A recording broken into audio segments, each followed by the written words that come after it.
দুপুরের ভিড়, রাস্তাত মানুষের দল।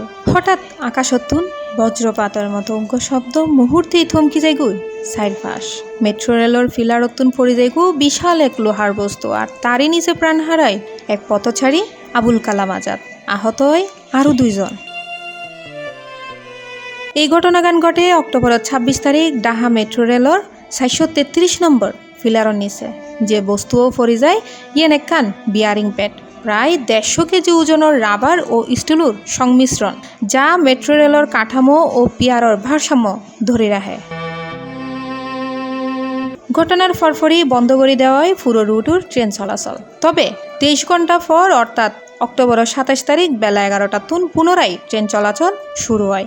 তবে নিরাপত্তাল্লাই বিজয় সরণি তুন ফার্মগেট অংশে ট্রেন চলে ধীর গতিতে। একজন যাত্রী জানায়, মিরপুরতুন ভালো গতিত চলিলেও আগারগাঁও পার হইতেই গতি কমে যায়গুই। বিজয় সরণি পার হওয়ার পরে মনে হয় ট্রেন ঘন্টায় 10-15 কিলোমিটার বেগে চলে। কিন্তু প্রশ্ন এখন একখানি, ইয়েন কি নিছক দুর্ঘটনা নাকি দায়িত্বহীনতার ফল?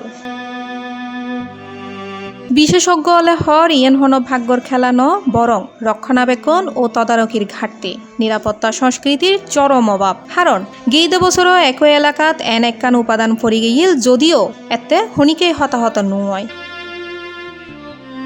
এবার গঠিতই 5 সদস্যর তদন্ত কমিটি, যারা 2 সপ্তাহের মধ্যে রিপোর্ট দিব। মৃতর পরিবারের দেওয়াই 5 লক্ষ টিয়া ক্ষতিপূরণ ও একজনের চৌরির আশ্বাস। তবে জনমনত প্রশ্ন রয়ে যায়, একখান প্রাণর মূল্য কি শুধু 5 লক্ষ টিয়া?